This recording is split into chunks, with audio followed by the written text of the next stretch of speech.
Só em 2022, 30 milionários ou bilionários noruegueses abandonaram a Noruega para ir morar na Suíça para evitar pagar os impostos, especialmente impostos em grandes fortunas.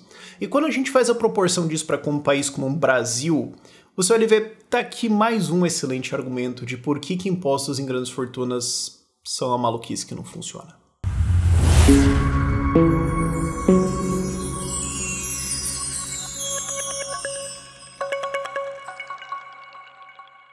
É claro, é importante lembrar que todo imposto é roubo porque você nunca concordou com o Estado, você nunca consentiu com essa organização. Ela simplesmente chegou em você e falou: você paga pra mim agora, senão minha mão na sua cara até você pagar. Essa é a relação que existe. Ninguém paga imposto porque ganha serviços e tudo mais, as pessoas pagam impostos para evitar punições. Agora, isso posto, sempre tem as ideias de impostos em grandes fortunas, agora com o governo Lula é óbvio que vai vir mais dessas ideias geniais aí, e alguém me mandou pelo Instagram, eu acho isso aqui, ou pelo Telegram, não lembro direito, enfim. Inclusive a gente tem uma lista de transmissão no Telegram, eu acho que alguém me mandou lá, eu não tô lembrado, mas o link dela tá aqui na descrição também. Mas enfim, alguém me mandou essa... que saiu na Financial Times, e eu acho que é um exemplo legal pra gente pegar a proporção, porque algumas pessoas podem falar assim, mas Rafael, 30 noruegueses, Gente, ó, vamos ter uma noção. Primeiro, a Noruega é um país com uma população 40 vezes menor do que o Brasil. Então, esses 30 milionários ou bilionários que saíram, é como se a gente tivesse aqui no Brasil perdido 1.200, o que já é bem relevante. O patrimônio combinado dessas pessoas é de em torno de 15 bilhões de reais, então, fazendo a proporção de novo, é como se o Brasil tivesse perdido 600 bilhões de reais de patrimônio indo embora. E se você olhar pela conta de imposto, eles pagavam anualmente em torno de 300 milhões de reais de impostos na Noruega, o que aqui no Brasil é o equivalente a em torno de 12 bilhões de reais, ou mais ou menos 0,5% de toda a arrecadação de impostos no Brasil em 2022. Então, assim, só pra você ter uma noção do tamanho da coisa, ok? Tipo, seria só 1.200 pessoas e tudo mais. Cara, 1.000%. É 12 bilha. Sabe? Isso é mais do que o orçamento da cultura que o Lula tá prometendo. Ele prometeu um orçamento de 10 bilhões pra cultura. Eu olhei pra aquilo e falei... Não sei se esse dinheiro vai existir. Mas, enfim, é mais do que essa grana. Se você acha que isso é pouco, eu sempre falo para as pessoas, pode mandar para mim então, já que não vai fazer falta. Isso aqui é um impacto de um imposto em grandes fortunas. A Noruega tem um imposto em grandes fortunas e você sempre vê os esquerdinha falando, não, porque um monte de país na Europa cobra e não tem... Cara, vários países da Europa cortaram, a França cortou, foi muito famoso por isso, eles colocaram, durou alguns anos, eles falaram, cancela esse troço todo, porque estamos perdendo francês para todo lado aqui. E a Noruega é um dos poucos países que ainda tem e tá tomando a conta disso, tá tomando as consequências disso. E note, isso aqui é só noruegueses que foram para a Suíça. Isso não conta noruegueses que fugiram para outros países, porque eu não tenho esses dados aqui. Eles estão num site de transparência de arrecadação do governo norueguês, só tem um pequeno problema que ele trouxe, está em runas vikings, e eu não consigo entender. Então... sei lá, eu só tô usando essa matéria que saiu da Financial Times pra usar isso de base pro vídeo. E outra coisa, assim, é a Noruega que os caras estão abandonando, não é o Brasil.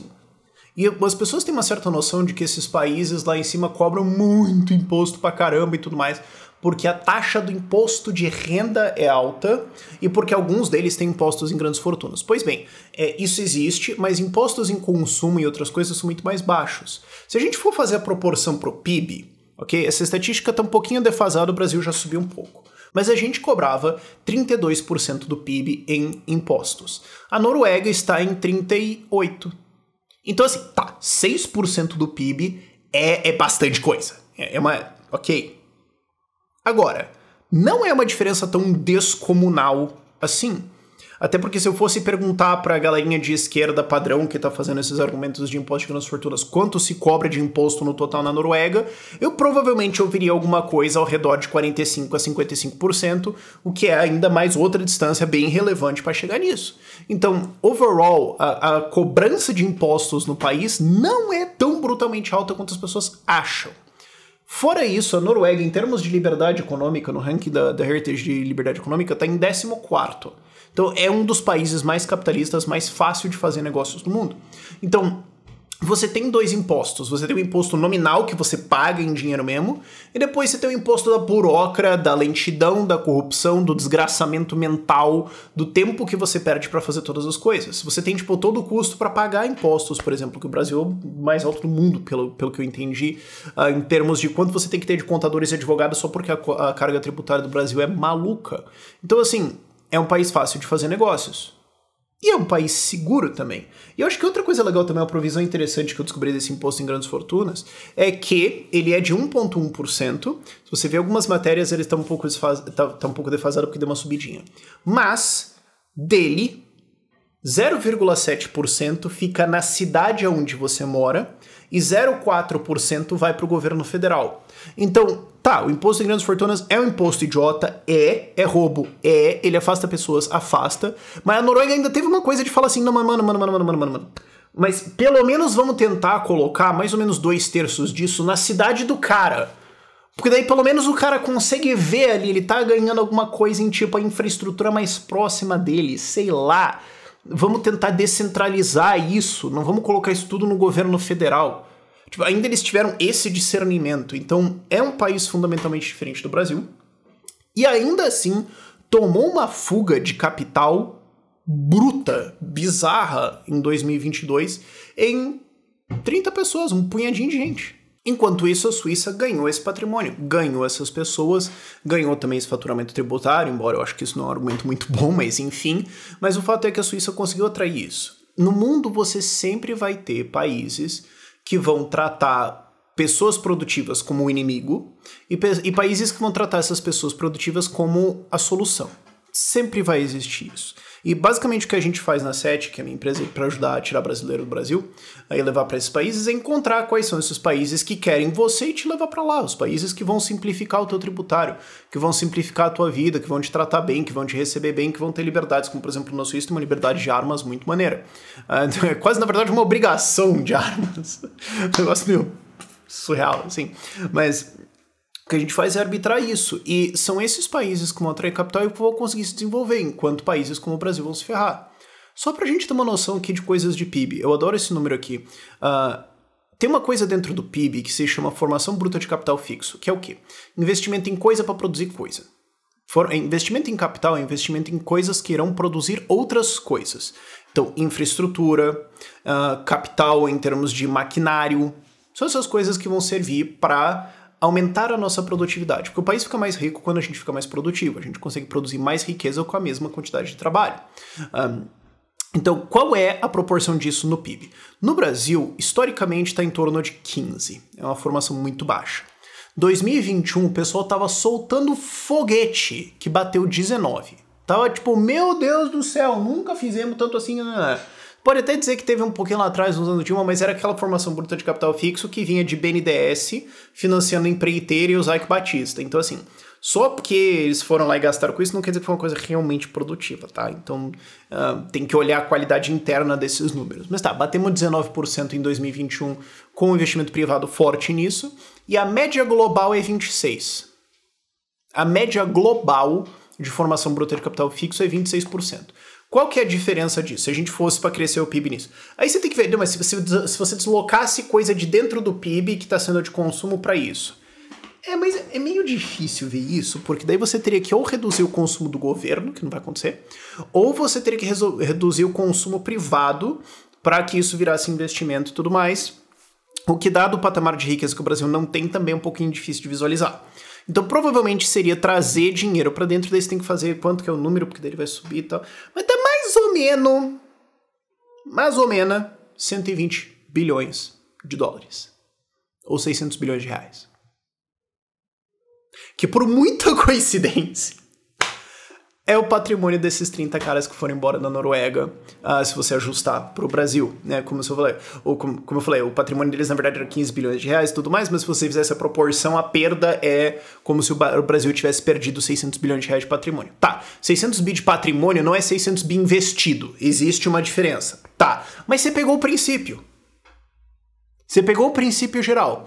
Você entende o tamanho que o impacto que um imposto desses pode ter em termos de desenvolvimento do país? E assim, eu tô falando da média mundial. Isso inclui aqui países brilhantes e pináculos do desenvolvimento humano, como Argentina e Venezuela. Vamos pegar países que a gente pode comparar bem com o Brasil. E nisso, é sempre difícil encontrar essas comparações, porque o Brasil é um país relativamente único, mas países com grande população, grande extensão geográfica, então acho que isso exclui Bangladesh um pouco, que tem uma população grande, mas geograficamente tá. Paquistão pode ser uma coisa, mas sei lá, se tem alguns problemas ali, fora a parte toda de terrorismo e tudo mais, não sei. Mas que é grande extensão geográfica, grande população, instituições não funcionando tão bem assim, você quer algum nível de corrupção similar, tal. Ok. Índia e Indonésia, pode ser? Serve? Pois bem, formação bruta de capital fixo deles está em torno de 30. Para a gente alcançar a formação bruta de capital fixo de um país tipo Indonésia ou Índia, a gente então precisaria de 180 bilhões de dólares, o que multiplicando por 5 dá uns 900 bi, mais os troquinhos que dá 5.4, não sei o que, 900 bi, 1 trilha. É esse o tipo de capital que nós precisamos atrair para o Brasil para ter um crescimento de PIB forte, que é o que esses países estão apresentando, para a gente conseguir ter um caminho para fora da pobreza na próxima 2 décadas. Basicamente esse é o desafio que nós temos pela frente em termos econômicos. E o que a gente conseguiu ver aqui é que esse tipo de medida de imposto de grandes fortunas causa um dano equivalente ao contrário. Então, quando os caras vêm com essa proposta, é difícil de levar a sério uma vez que você faz essas contas, que você vê os números, que você entende que se países como França não conseguem segurar os seus cidadãos com isso, se a Noruega tá tendo fuga de capital por causa disso, sendo um país tão pacífico, tão bonito como é, não dá para levar a sério a ideia de que o Brasil vai conseguir fazer uma tributação desse nível e não ter uma perda violenta dessas aí também, com todas as consequências econômicas disso. E fazer o quê? Eu vou estar lá para monetizar isso aí se eles fizerem. Então, se você quiser ser uma dessas pessoas que cansou do Brasil, seja com a outra de imposto lá na frente ou só agora mesmo já tá bom para você, você pode contatar a gente na SET, o link tá aqui na descrição. A gente tem lá, a gente tem um podcast nosso no canal, que tem no canal da SET, tem podcasts para todo lado, tem inclusive da Suíça, a gente vai ter alguns mais.